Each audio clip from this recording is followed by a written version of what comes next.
Kalau sebagai orang Tionghoa selalu mengharapkan sesuatu yang baik, apalagi kita sebagai orang Tionghoa yang sudah percaya Yesus, yang sudah memiliki pengharapan yang pasti, bukan hanya menjaminan hidup di dunia ini, tapi sudah dijamin sampai kepada kekekalan.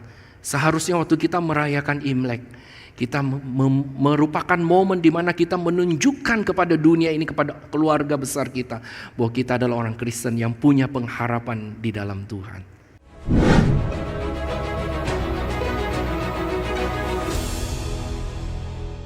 Selamat pagi Bapak Ibu, Ciao An.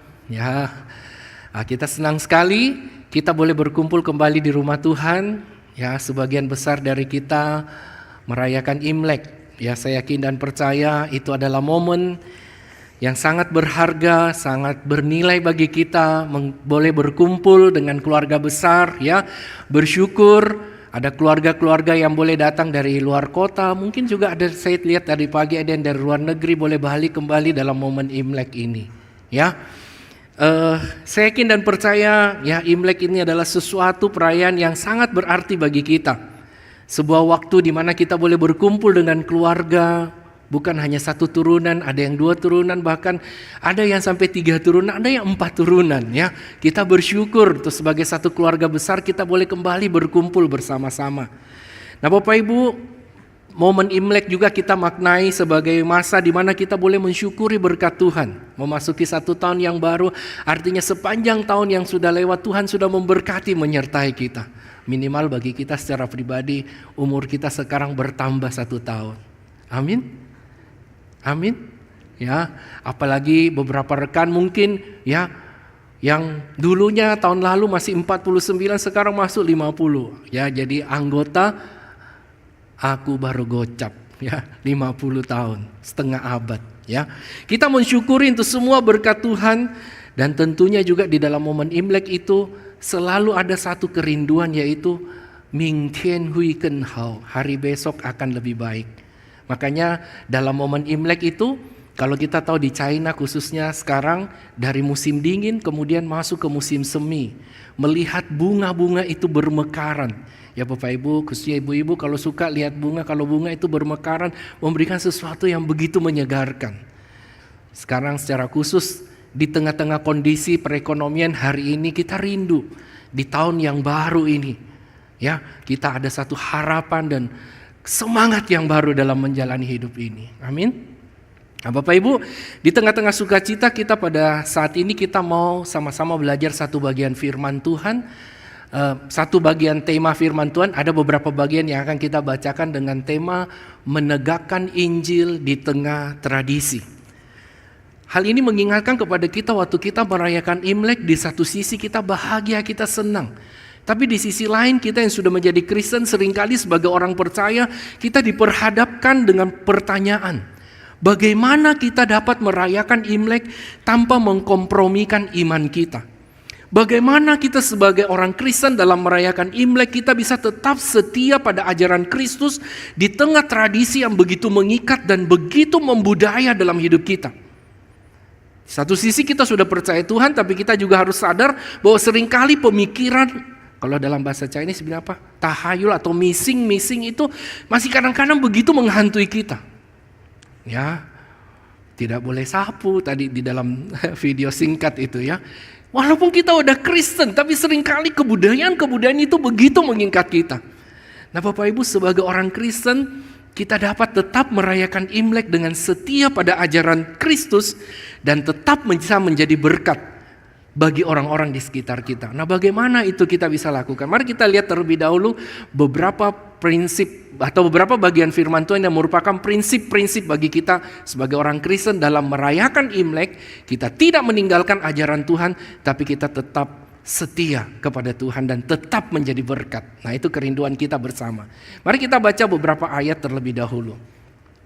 Yang pertama di dalam Injil Matius pasal 15 ayat yang ketiga. Mari kita baca bersama-sama. 1, 2, 3.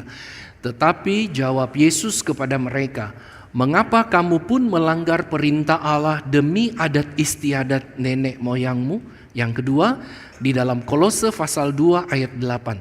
Hati-hatilah supaya jangan ada yang menawan kamu dengan filsafatnya yang kosong dan palsu, menurut ajaran turun-temurun dan roh-roh dunia, tetapi tidak menurut Kristus. Yang terakhir di dalam 1 Timotius pasal 4 ayat 7 dikatakan, tetapi jauhilah tahayul dan dongeng-dongeng nenek-nenek tua, latihlah dirimu beribadah. Demikianlah firman Tuhan. Berbahagialah kita yang membaca, merenungkan, terlebih boleh melakukan dalam hidup kita. Dari ayat-ayat ini kita diajak bagaimana sebagai orang Kristen kita tetap dapat merayakan Imlek dengan tetap setia pada ajaran Kristus dan menjadi berkat bagi orang di sekitar kita. Atau pakai tema kita, bagaimana menegakkan Injil di tengah-tengah tradisi yang begitu mengikat dan begitu mempengaruhi kita. Yang pertama Bapak Ibu, supaya kita bisa merayakan Imlek dengan tetap setia pada ajaran Kristus dan tetap bisa menjadi berkat bagi orang-orang di sekitar kita. Yang pertama adalah mari kita memahami makna Imlek dalam perspektif iman Kristen. Apa itu Bapak Ibu? Hari ini saya mau mengajak kita memikirkan dalam 3 hal. Yang pertama, Imlek sebagai waktu untuk refleksi. Imlek adalah waktu yang tepat bagi kita orang Kristen untuk merefleksikan kembali perjalanan iman kita sepanjang 1 tahun ini. Sepanjang 1 tahun ini saya yakin dan percaya ada banyak pelajaran-pelajaran berharga yang Tuhan izinkan kita lalui di dalam hidup rumah tangga, di dalam usaha pekerjaan, dalam pergumulan iman kita. Imlek adalah waktu yang tepat untuk kita berefleksi. Bagaimana atau apa pelajaran yang Tuhan berikan bagi kita lewat pergumulan-pergumulan yang kita hadapi. Lewat pergumulan-pergumulan yang kita hadapi itu membawa kita semakin mengenal siapa Tuhan yang kita percaya. Kita bersyukur untuk semuanya itu. Bagaimana pertumbuhan rohani kita sepanjang tahun ini. Apakah kita makin dekat dengan Tuhan atau kita makin jauh kepada Tuhan. Kiranya melalui momen Imlek ini kita berefleksi akan perjalanan iman kita sepanjang tahun ini. Bagaimana kita sebagai orang Kristen memaknai Imlek dalam perspektif Kristen. Yang kedua, kita gunakan momen Imlek ini sebagai waktu untuk bersyukur. Ada banyak hal kita bisa syukuri sepanjang tahun ini. Ya, bukan hanya berkat jasmani. Ya tadi itu ya, cuan ya. Mungkin dalam momen Imlek ini bukan hanya berapa banyak angpau yang kita sudah dapatkan. Bukan berapa banyak angpau yang kita sudah bagikan. Ada yang mendapatkan, ada yang membagikan ya. Tapi di dalam momen Imlek ini kita juga bersyukur bagaimana Tuhan telah menjaga, memelihara kita secara rohani. Bagaimana kekuatan penghiburan yang dari Tuhan yang kita dapatkan. Melalui kesulitan, kesukaran, pergumulan hidup yang kita hadapi, mari kita syukuri tangan Tuhan yang tidak pernah meninggalkan kita. Tangan Tuhan yang selalu menopang, menyertai, memberkati dan menuntun kita, menguatkan kita. Mungkin kita mengalami ada masa-masa di mana orang melupakan kita. Tapi waktu momen Imlek itu mengingatkan kita kembali akan berkat dan kebaikan Tuhan. Bersyukur untuk semuanya itu. Kita juga bersyukur di dalam momen Imlek ini kita gunakan bersyukur dengan keluarga. Baik yang bersama dengan kita atau mungkin ada di tempat lain yang tidak sempat kumpul. Ada beberapa keluarga punya tradisi mereka kumpul di malam Imlek ya, berkumpul bersyukur bersama. Kalau ada yang tidak hadir, ada yang video call. Sekarang dengan kemajuan zaman kita boleh gunakan itu. Tidak kumpul di satu tempat, kita melalui video call kita bisa berbincang-bincang. Ya, ada sebagian mungkin menunjukkan berapa macam makanan yang disiapkan ya. Malam Imlek itu sesuatu yang begitu hal kita untuk bersyukur punya keluarga. Ada orang tua, ada anak, ada menantu, ada cucu, ada cicit yang bisa berkumpul. Kita bersyukur sebagai satu keluarga besar kita dijaga, dipelihara oleh Tuhan. Tadi saya katakan di awal, minimal dengan tahun yang baru umur kita bertambah 1 tahun. Ada beberapa di antara mereka ada anggota keluarga yang bertambah. Ya, dulu cuman berapa, sekarang sudah punya pacar punya keluarga lagi, mungkin kumpul lagi, begitu banyak. Kita berkumpul bersama, bersyukur kepada Tuhan. Bisa juga sebagian keluarga menggunakan momen itu selain video call untuk berbincang-bincang, juga video call untuk berdoa. Berdoa bagi keluarga yang berkumpul di tempat ini, berdoa juga bagi keluarga di tempat yang lain. Bahkan saya dengar Bapak Ibu dalam tradisi orang Tionghoa, di malam Imlek itu orang-orang yang ada di dalam penjara pun diizinkan pulang untuk malam Imlekan bersama. Tuanian, ya, kumpul bersama. Diizinkan pulang karena mengingat betapa pentingnya waktu malam kumpul malam Imlek itu. Nah, Bapak Ibu, kita melihat di sini kita memaknai Imlek dalam perspektif Kristen. Yang ketiga, Imlek sebagai waktu untuk membuat satu harapan baru. Imlek sebagai waktu harapan. Artinya Bapak Ibu, setiap kita diingatkan kembali sebagai anak-anak Tuhan bahwa pengharapan yang sejati hanya ada di dalam Kristus.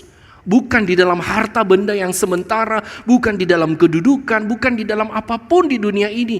Karena harapan kita yang sejati hanya ada di dalam dan melalui Yesus Kristus. Tuhan Yesus adalah pengharapan bagi dunia ini. Tuhan Yesus Kristus itulah harapan kita yang sejati.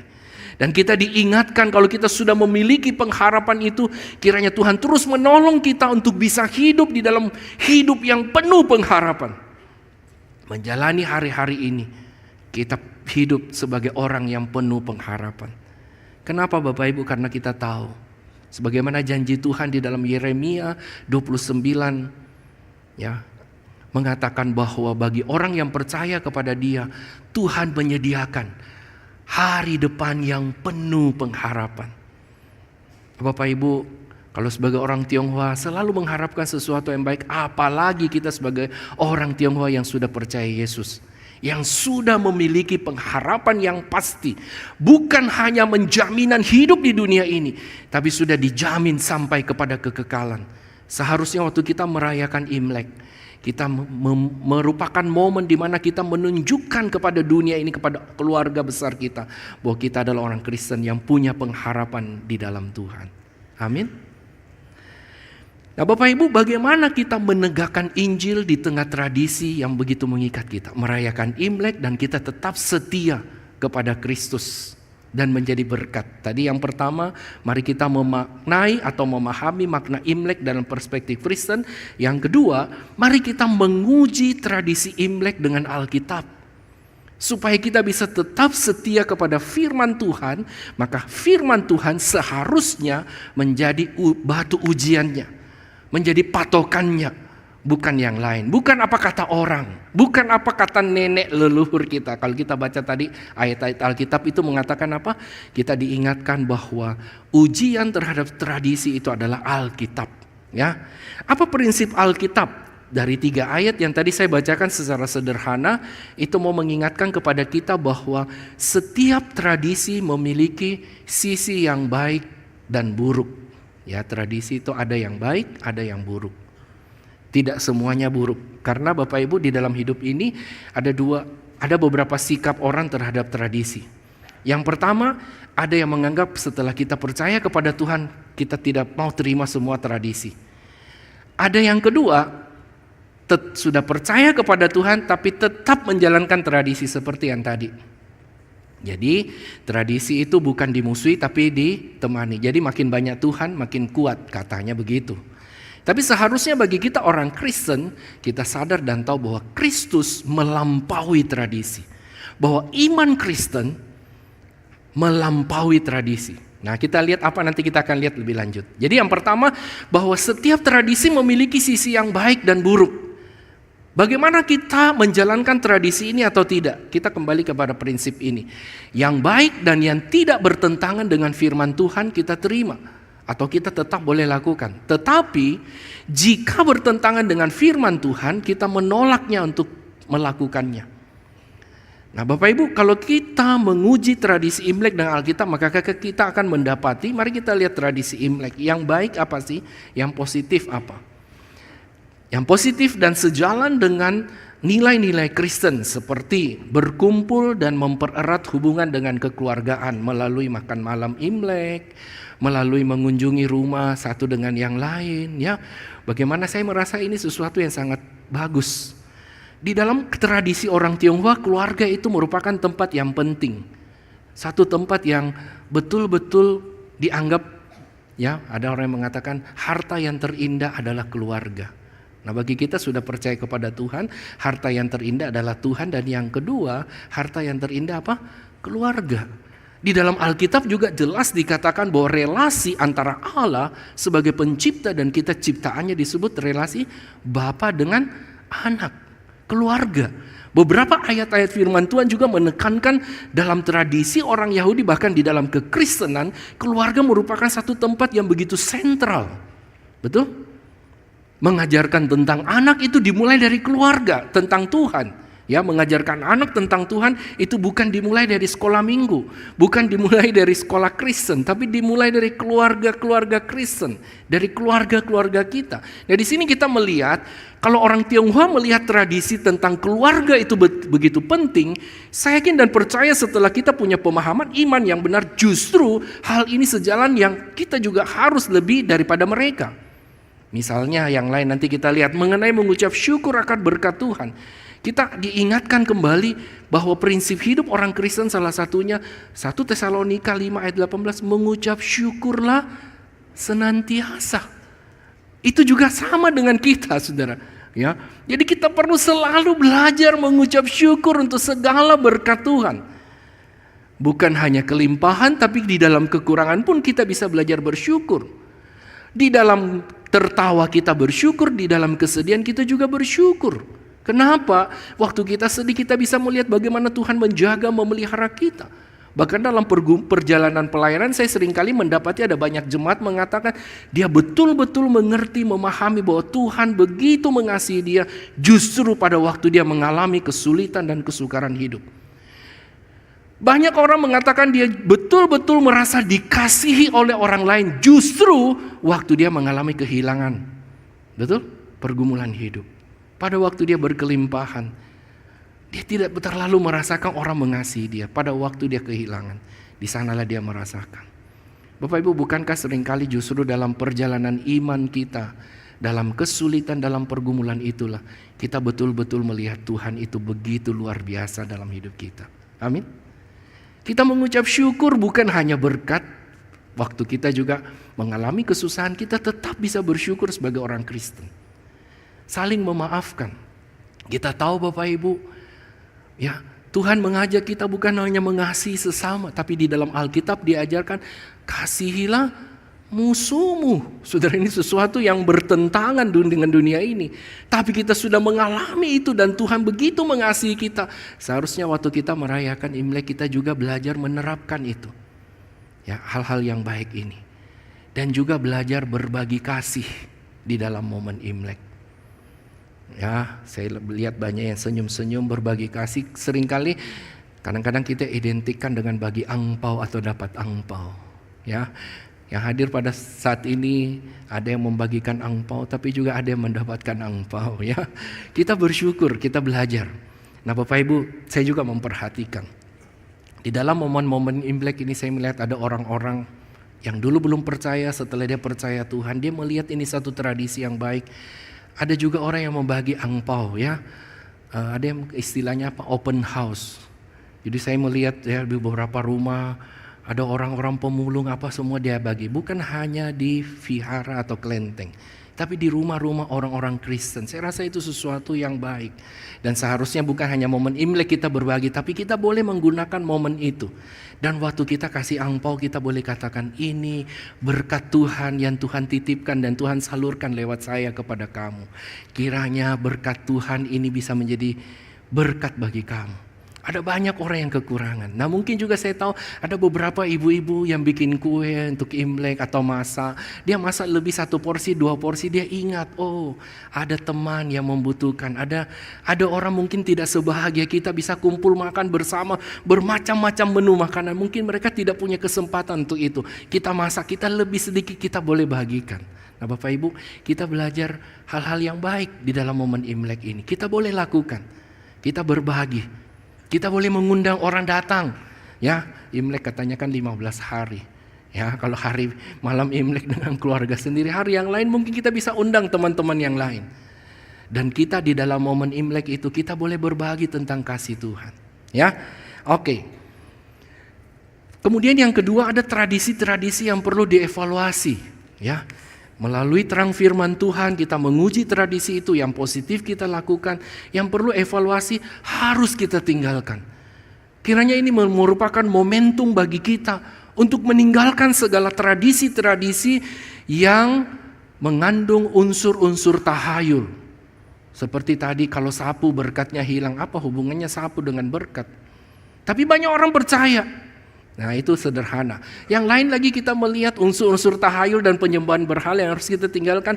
Nah ini yang pertama, pilih hari baik. Banyak orang Kristen sudah percaya Tuhan masih pilih hari baik.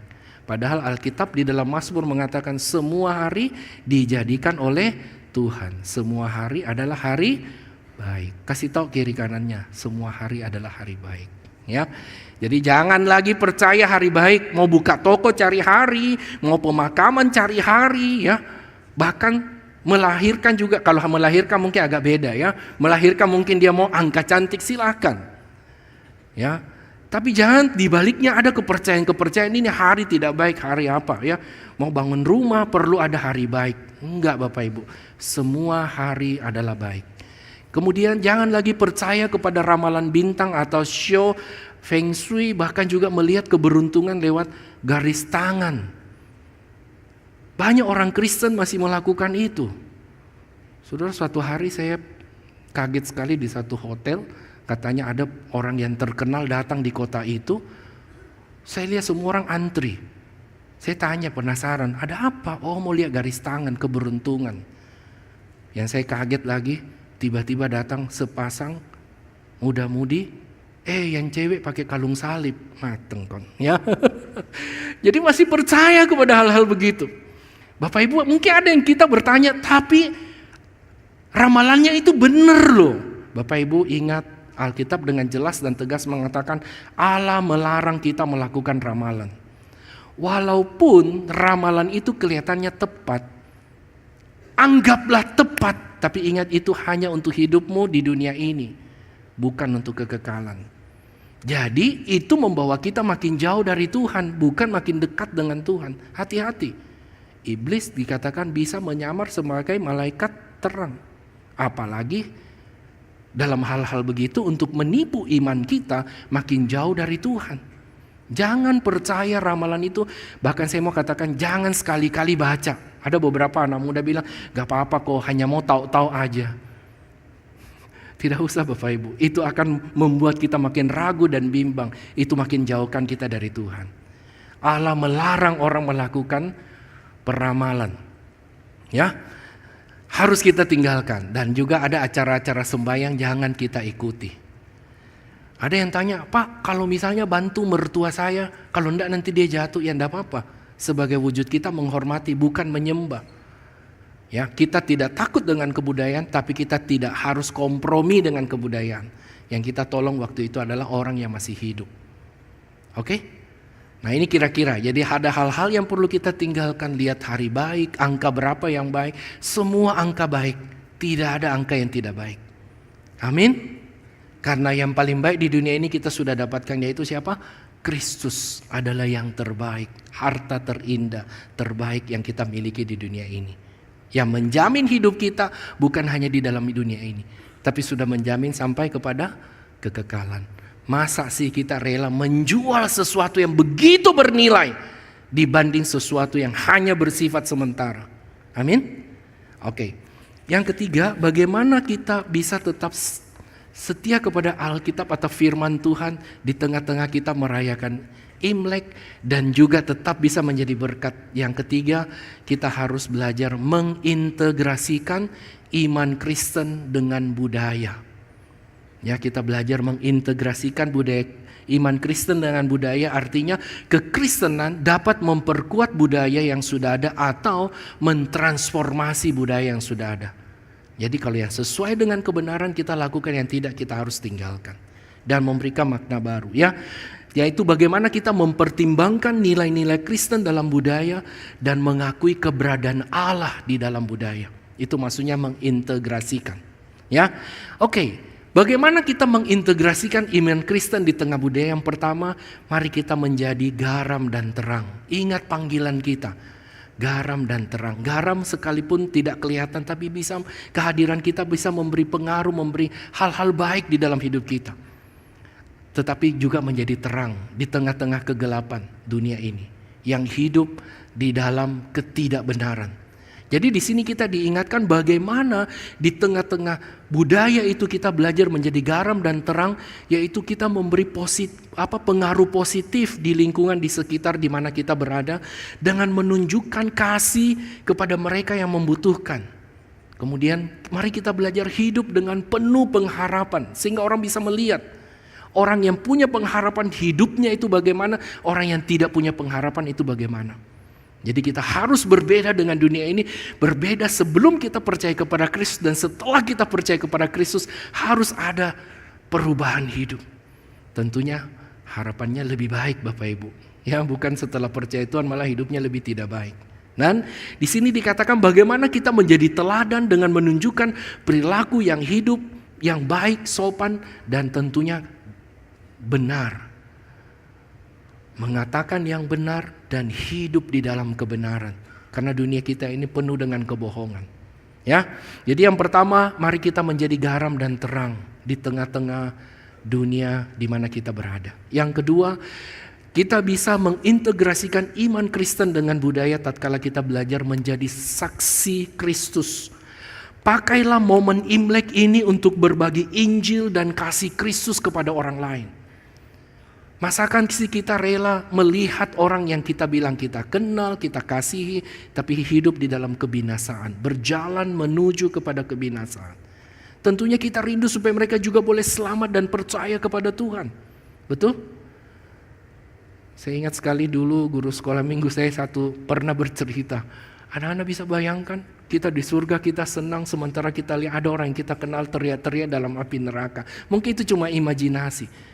Tapi itu mau mengingatkan kepada saya dan terus tertanam bagaimana kalau kita sudah mendapatkan berita sukacita di dalam Kristus itu masa kita tidak bagikan. Kita bisa bayangkan bagaimana nasib akhir mereka. Ya, kita pernah ditolong Tuhan, kita sudah mendapatkan anugerah itu. Kita yang sudah mendapatkan, tentunya kita rindu juga berbagi berita bahagia itu. Ya, kalau Injil itu kabar baik itu kepada orang-orang.